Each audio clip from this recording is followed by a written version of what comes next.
¿Qué tal? Buenas tardes, bienvenidos al Escaparate, bienvenidos a este espacio de 101 Televisión, donde ya saben que les enseñamos cosas bonitas de la provincia de Málaga y donde también ponemos en valor lo que hacen grandes personas y grandes empresarios y grandes empresas y grandes compañías de aquí de nuestra tierra y que lo exportan también para el mundo entero. Y hoy precisamente va a ser un programa interesante porque hoy le queremos solucionar la vida a ustedes, porque es muy bonito y muy interesante que nos tocara la lotería de Navidad, pero si te toca la lotería de Navidad, sepan ustedes que puede ocurrir a partir de ahí un montón de problemas, una auténtica carrera de obstáculos, y desde hoy le vamos a explicar, desde aquí, desde el Escaparate, le vamos a explicar qué es lo que tienen que hacer ustedes si le va a tocar la lotería, si le toca la lotería, si es usted uno de esos premiados. Y para eso tengo conmigo a José Luis Cortés, de Cortés Compañía y Abogados. Buenas tardes y feliz Navidad. Y feliz Navidad, que nos estamos acercando. Nos estamos acercando. Si estamos llegando. Bueno, quería pedirte también un saludo, además son seguidores tuyos, de Adrián y Carmen, del Café Bar del Mercado de Vueling, que te sigue, además es un sitio fantástico que nos recoge a esas almas que andamos perdidas a las 6, 7 de la mañana y nos da cobijo, nos da comida y también nos da cariño. Son seguidores tuyos. Welling Town, desde el Mercado de Vueling, donde también tienen una cosita que se llama Aní, que por la mañanita cuando hace mucho frío también entra muy bien. Viene muy bien. Es muy buen ambiente allí por la mañana. Adrián y Carmen de Welling, un beso grande.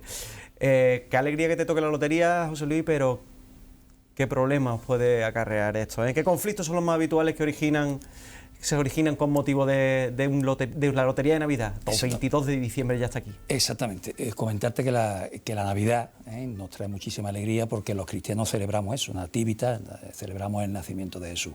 Y además, pues también, pues nosotros, pues la sociedad como tal, pues organiza, y nosotros en España organizamos esa lotería que nos puede cambiar la vida si nos toca, incluso no solamente tapar, en este caso agujeros, sino también hasta hoyos, ¿no? Entonces, pero claro, ¿qué es lo que ocurre? Una de las cosas que tenemos que tener en cuenta es que un décimo de lotería es como un billete al portador. Como un billete, como ese billetazo de 50 euros que es de verdad. Exactamente, que es auténtico, cash.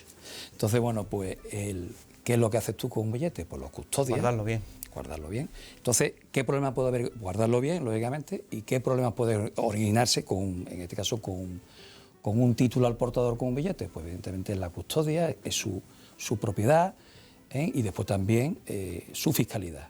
También tú tienes que tener en cuenta que el dinero pues también genera impuestos. Entonces, bueno, pues eso pasa con la lotería. Los problemas que se generan es con su custodia, con su propiedad, con su validez también y con la fiscalidad. Es decir, que lo primero que hay que hacer cuando tenemos un décimo de lotería, hemos comprado un décimo de lotería, lo que tenemos que hacer es guardarlo bien, en un sitio seguro, en un sitio como la comida, en un lugar fresco y seco. Exactamente, aclarar la propiedad, si en este caso hay copropiedad, y después ser diligente a la hora de cobrarlo, lógicamente. Pero a mí se me ocurre una pregunta, José Luis, y es que ya también los décimos se pueden comprar por internet. En este caso no lo podemos custodiar, de manera digital sí, pero...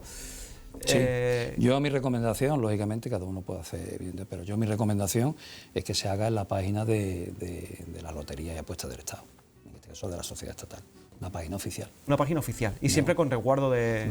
Con tu resguardo en este caso de compra y también de pago, lógicamente. Por ejemplo, he comprado un décimo digital, pero he comprado un décimo en una administración de lotería de esa que estamos viendo ahí, hemos comprado un décimo y se nos ha estropeado. El físico. ¿Qué pasa? ¿Qué pasa si se nos estropea el décimo? Pues lógicamente existe amparo y lo único que hay que hacer es acercarse a la administración, en este caso, y entregarlo para que sea la misma sociedad estatal de lotería y apuesta que indique pues su validez y su derecho al correspondiente pago del premio. Si estuviera muy reconocible, pues se manda a la fábrica de moneda y timbre, que es el que lo ha fabricado, para que determine si es válido y que por lo tanto pues que genere su correspondiente pago, lógicamente. Son los últimos que van a tener la última palabra, ¿no? Exactamente, la última palabra, si por cualquier circunstancia existen dudas, lógicamente. ¿Okay? Normalmente los décimos, que yo creo que el 100% de españoles que hemos jugado a la lotería, un décimo al menos uno, llevamos compartido. Ahí se produce una serie de problemas, o puede producirse una serie de problemas, no queremos decir que todo el mundo lo tenga, pero ¿cómo puedo demostrar que un décimo es compartido? Yo antes de empezar, en este caso de comentar, quería en este caso compartir contigo y con toda nuestra audiencia, nuestra querida audiencia, dos consejos que me dieron a mí dos personas importantes. Uno fue don Manuel Rojo, que decano del Colegio de Abogados, fue maestro mío, de ese Colegio de Abogados de Sevilla y además penalista, y decía que lo que bien hecho está bien parece. Y el segundo, que me lo dio un prohombre de Mairena del Alcor, un gran constructor, Manuel Pineda, que decía que tú nunca conocerás realmente a quien tienes enfrente cuando esté el dinero en el centro de la mesa, cuando haya mucho dinero en el centro de la mesa. Por lo tanto, Lo que sí queda claro cuando existe una copropiedad, evidentemente, es que lo que hay que hacer es documentarla. Y documentarla significa, pues bueno, pues generar un documento en el cual conste quiénes son los participantes, en la medida que participan, los porcentajes, fotocopia en este caso del título, en este caso del documento, que es el décimo de lotería, y por detrás y por delante, y todo firmadito, y punto. Y si hay alguna duda, pues lógicamente lo que te vuelvo a decir es que se acuda a un despacho de abogados que le hace un documento, y que le hace un documento acorde para demostrar que existe esa comunidad o esa copropiedad, a los efectos de garantizar lo que es la seguridad jurídica. Bueno, ya saben ustedes, lo de la fotocopia por delante y por detrás, todo el mundo firmado con su DNI, si es posible, y si no, también un despacho de abogados. Vamos directamente a lo que mejor sabía hacer, José Luis, desde Cortés y Abogado. ¿Qué acciones se pueden ejercer desde el derecho en la Lotería Nacional?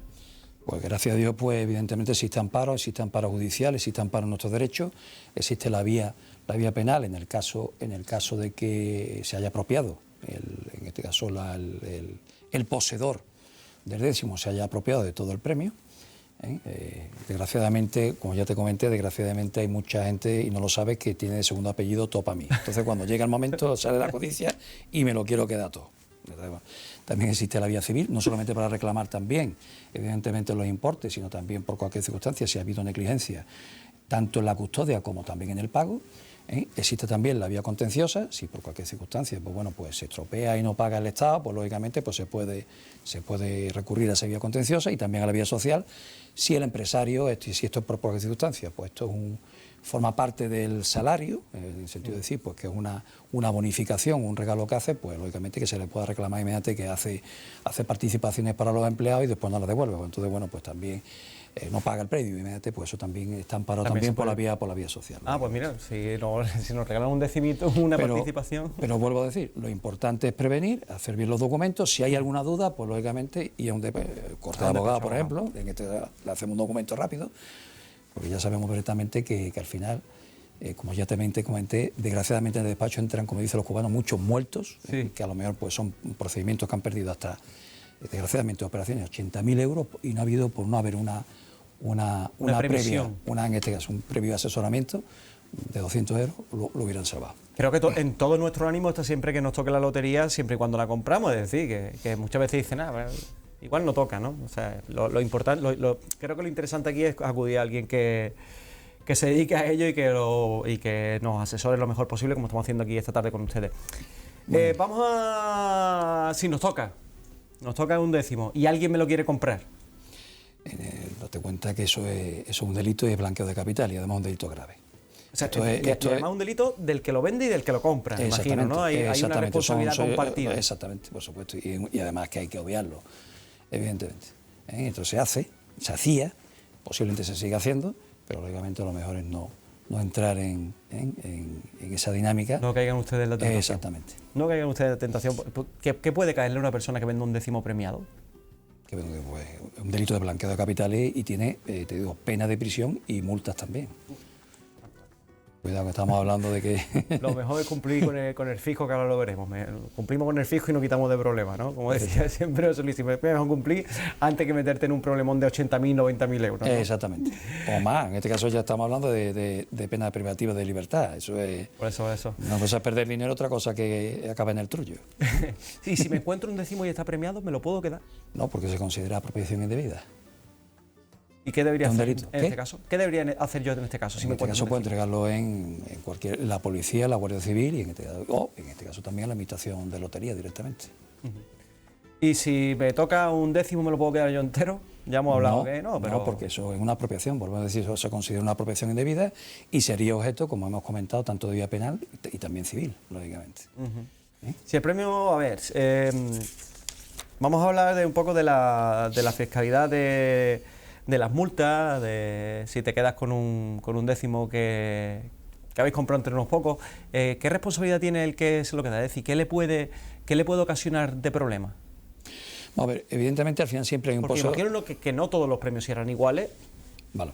En este caso vamos a hablar de lo que es la fiscalidad de lo que son los décimos. Sí. Una cosa es, evidentemente, cuando es solamente un poseedor y un propietario, único poseedor y propietario, y lógicamente, bueno, pues es diferente que si es compartido.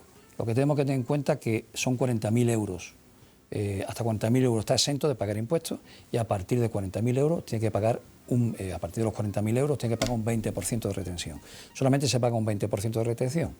Ya el resto no tributa en renta, ¿vale?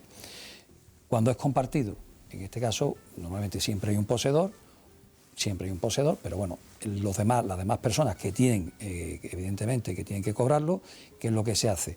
Evidentemente se tiene que comunicar, a partir de 2.000 euros se comunica a la Administración de Lotería y ya pues ellos mismos se encargan de hacer la retención y de pagarle, en este caso a cada copartícipe, y si no, a partir de 2.000 euros son los bancos.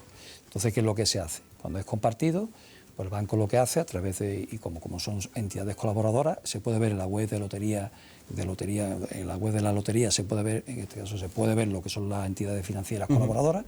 Lo que hacen es que le retienen a cada uno el 20% y después le pagan, en este caso, el resto. ¿Vale? Entonces, bueno, pues si se hace un buen documento y lo normal, lo mejor, lo que se tiene que hacer es que todos vayan, en este caso, si es menor de 2.000 euros, a la Administración de Lotería y si es más, lógicamente, al banco correspondiente, donde está la cuenta del poseedor, para que haga el reparto. ¿Okay? Bueno, yo creo que nos está quedando un poquito bastante claro si nos toca, si hemos comprado un décimo compartido, lo mejor es ir a Cortés Abogados con un documentito. Exactamente, que es fácil. Exacto, yo en este caso siempre digo que si tiene algún problema, llama a Cortés Abogados, call me baby.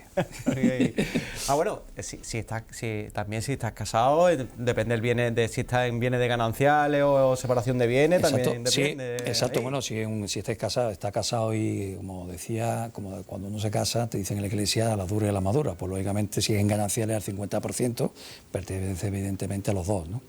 Si están separados, pues lógicamente pues el que haya comprado con su dinero privativo le pertenece a él. Otra cosa son las parejas de hecho. Entonces ya hay jurisprudencia que dice que lo que son parejas de hecho, que no se le puede aplicar el mismo régimen que en este caso que los regímenes matrimoniales.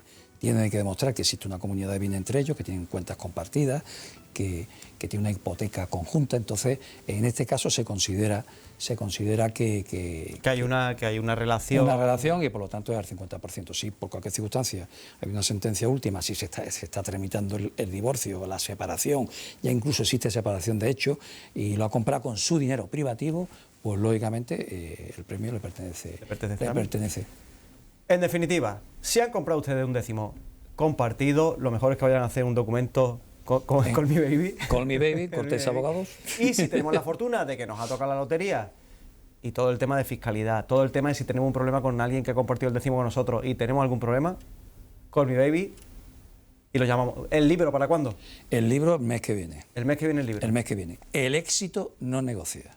El éxito no negocia. Esa es la recomendación de hoy del libro de José Luis. José Luis, muchas gracias. Muchísimas gracias a ti siempre. Nos vamos a quedar directamente con el Call Me Baby de Cortés & Co. Abogados. Experto en Derecho Civil, Penal, Mercantil y Administrativo. Más de 30 años de experiencia.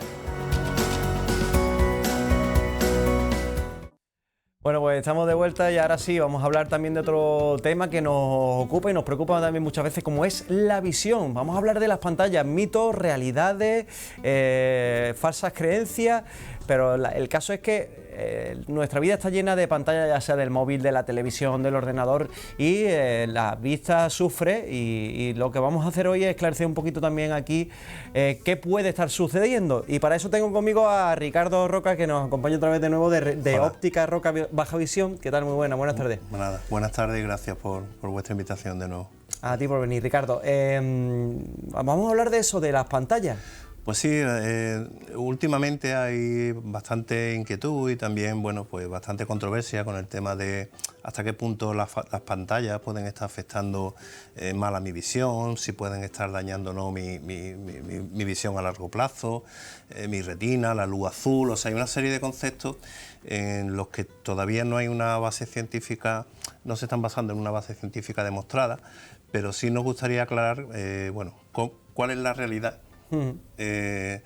Quitar esos mitos y esa rumorología que hay, que bueno, pues por lo menos que las personas, los padres y las personas que trabajan con ordenadores a diario, pues sepan realmente qué es lo que provoca la fatiga, qué es el síndrome de fatiga visual, o sea, explicar un poco qué son todos estos conceptos de una manera clara y cómo mejorar a la hora de trabajar o a la hora de rendir en el trabajo y evitar pues esos síntomas que me provocan todo lo que son pantallas y monitores. Pues vamos a verlo en el ejemplo, precisamente en pantalla, y es esta primera imagen que se llama Visible Spectrum. Spectrum era un maravilloso ordenador que había cuando yo era muy chiquitito, pero esto es otra cosa. Bueno, aquí es que para explicar un poco el tema de lo que es la luz azul y esto que se habla de la luz azul y las pantallas, lo primero que tenemos que tener es el concepto de lo que es la luz, ¿no? Y lo que es lo que la luz significa, ¿no? La luz es una onda electromagnética, o bueno, son fotones. Nosotros, de todo el espectro que existe de luz, solamente vemos esa parte pequeñita que pone luz visible, aunque viene en inglés, visible light. Antes tenemos, bueno, pues los rayos gamma, los rayos X, el ultravioleta, que sí nos afecta. Pero esta parte de rayos gamma y rayos X, pues gracias a Dios nuestra atmósfera nos protege, igual que la magnetosfera, y entonces de eso no nos debemos preocupar. O sea, nosotros en nuestra vida pocas veces nos vamos a encontrar con ese tipo de rayos. Nosotros nos movemos en el espectro visible. El espectro visible sí nos afecta al ultravioleta y desde la gama de luz azul hasta la roja. Que esos son los colores que todos conocemos cuando vemos el arco iris, los que todos vemos, ¿vale? Después, a longitudes de onda mayores, pues tenemos el infrarrojo y lo que es el radar, la onda de televisión, radio, microondas, pero eso tampoco nos afecta. O sea, eso no nos afecta porque ante ellas somos transparentes, no nos hacen ningún daño. Entonces nos tenemos que centrar un poco en lo que es la luz visible y el ultravioleta, ¿vale? Entonces, una vez que tenemos ese concepto y sabemos que la parte de más energía no nos afecta y la otra tampoco, nos vamos a centrar en eso.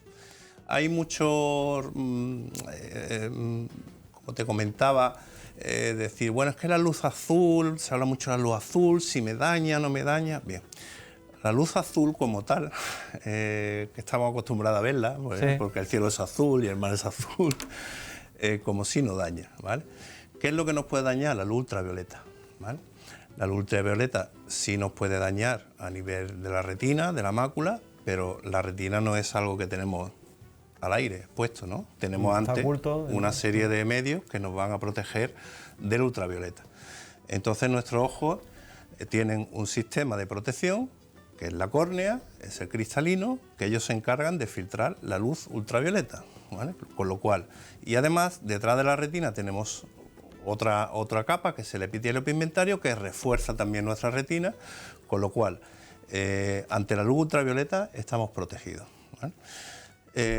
La luz azul, voy a poner un ejemplo quizás que sea más, que lo podamos entender todo, ¿vale? Una luz ultravioleta aproximadamente tenemos entre 60 y 70 o 100 grados, ¿bien?, de temperatura. Eso sí nos puede quemar. Evidentemente hay personas que no sé por ningún sentido miran al sol. Evidentemente, si yo miro al sol me voy a quemar, ¿vale? Por mucho que me filtre mi córnea y mi cristalino, ¿vale? Pero si comparamos, por ejemplo, la luz verde, imaginemos que la luz verde tiene 40 grados, pues la luz azul tiene 42. O sea, 40 no me va a quemar, 42 poco más. O sea que la luz azul en sí, como luz azul o luz violeta, no ultravioleta, no nos hace daño, ni nos perjudica, ni nos va a causar lesiones irreversibles. Con lo cual, ese miedo o esa incertidumbre que hay sobre si los dispositivos LED y las pantallas nos pueden hacer daño a nivel de retina o a nivel ocular, está infundada. O sea, no porque nosotros salimos todos los días al sol, nuestro organismo y nuestro cuerpo, a lo largo de la evolución, está preparado para defenderse de luces mucho más potentes que el azul, y aquí estamos todos y no hay ningún problema, ¿no? Luego ese miedo a la luz azul hay que desterrarlo, porque realmente la luz azul no tiene mucho sentido. Vamos a seguir avanzando sobre... Ya conocemos cómo funciona el ojo humano con respecto a las luces, con el espectro de luz, y vamos a ver otra imagen donde ya sí vamos a ver de una manera más clara cuáles son los síntomas que podemos tener... O posturas. ¿Cómo vamos primero? ¿Con las posturas o con los síntomas? Vamos a ir primero con los síntomas. Venga, vamos a ver con los síntomas de la vista. Ahora mismo se habla mucho del síndrome de fatiga visual, o el Sí. síndrome de digital. Bien, eso realmente lo provocan las pantallas. En parte sí, pero ¿por qué? Porque nosotros cuando estamos expuestos a una pantalla se producen varios factores que no se producen cuando no estamos expuestos a mirar una pantalla, como es una falta de parpadeo, ¿vale? Cuando nosotros miramos una pantalla, evidentemente parpadeamos unas 5 veces por minuto, mientras que en nuestra vida normal son 17 veces por minuto, con lo cual nos provoca una sequedad, ¿vale? Esa misma sequedad nos provoca una irritación ocular, ¿vale? Cuando estamos durante mucho tiempo enfocando a una distancia corta y estamos acomodando y enfocando, nos puede producir visión borrosa al mirar de lejos y debido también a una mala ergonomía a la hora de utilizar los ordenadores, pues nos puede provocar dolores de espalda, dolores de cabeza, dolor de cuello, o sea, todo eso es fácil que lo provoque. Todo eso son síntomas, no hablamos de una enfermedad, son síntomas provocados por el entorno. Es como, poniendo un ejemplo, si yo voy a un gimnasio, voy a hacer footing, pues yo me pongo mi zapatilla de deporte, mi equipación cómoda para hacer deporte y lo hago. Pues cuando yo voy a trabajar durante 10, 8 o 12 horas delante de un ordenador, tengo que estar también equipado. No puedo ir así como el que va a hacer... Tenemos que ponernos como... Hemos visto también una serie de soluciones también en la imagen anterior. Hemos visto una serie de soluciones que es cuando se nos seca el ojo, pues bueno, parpadear,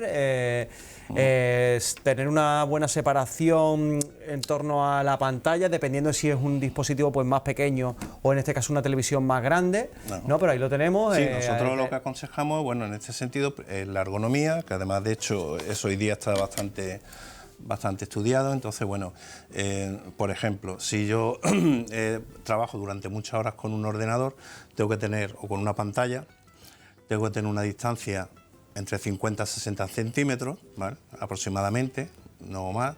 La altura del monitor, el borde de la pantalla del monitor en la parte alta debe estar a la altura de mis ojos. De los ojos. Ahí lo tenemos, ¿vale? Perfectamente. Claro, yo debo de tener el monitor justo enfrente mía, porque si lo tengo a un lado a otro, pues evidentemente voy a tener problemas de cuello. De cuello. ¿Vale? Entonces, si es posible, tenerlo enfrente.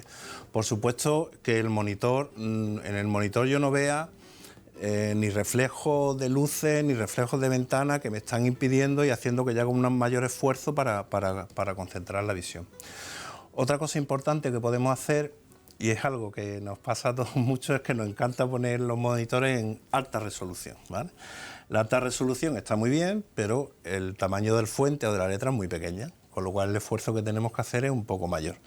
Hay personas que se compran monitores muy grandes y ahora lo ponen otra vez a muy alta resolución, luego estamos en las mismas, ¿no? Entonces vamos a poner un tamaño de fuente que sea cómodo para nosotros y que no nos haga hacer un esfuerzo, un sobreesfuerzo para poder leer esas letras, ¿no? De hecho hay muchas personas que hay veces que cuando no ven bien el ordenador pues se acercan un poco, ¿vale? Porque ese tamaño de fuente es pequeña. Entonces eso tenemos que evitarlo. También, por supuesto, no debemos estar durante mucho tiempo manteniendo la vista fija en la pantalla. La pantalla. O sea, ¿Se recomienda que descansara cada cuánto? Mira, como las personas que tienen mucho trabajo, evidentemente, pero cada mínimo 1 hora o 2 horas, el descanso puede ser no más de 5 minutos y que miremos algo que está a más de 6-7 metros. O sea, si mi descanso de mi ordenador va a ser ponerme con el móvil, pues la verdad es que no es un gran descanso. O si dejo el ordenador y me pongo a ver la televisión o me pongo con la Play, pues tampoco es un descanso, ¿no? Entonces, ahí es aconsejable mirar algo que esté sí, darle otro tipo de ejercicio a la vista. Exacto, o sea, que se relaje la musculación estamos hablando de músculos, es como el resto del cuerpo. Entonces esos músculos hay que relajarlos, hay que dejarlos que durante un tiempo se relajen y luego volver a esa acomodación, ¿no? Porque ten en cuenta que todo lo que esté por debajo de 60 centímetros tenemos que estar haciendo un enfoque continuo. Y en este caso, Ricardo, también si notamos alguno de esos síntomas de los que hemos hablado, de sequedad, de esa pesadez de parpadeo, bueno, también creo que lo recomendable... Sí, bueno, hay distintas opciones que podemos hacer. Bueno, uno es forzar nosotros el parpadeo, o sea, forzar parpadear más. Otro de las soluciones puede ser poner en la zona donde yo trabajo habitualmente un humidificador para que me suba la humedad del ambiente, con lo cual mis ojos van a estar bastante más hidratados. También podemos tener, en algunos casos de sequedad más extrema, lubricante, lágrima artificial. Y en principio con esas 3 opciones nos puede mejorar bastante, ¿vale? Y si no también, porque nos queda poco tiempo, si no también creo que lo interesante es saber si necesitamos algún tipo de lentes. Claro, el problema es para trabajar con pantalla.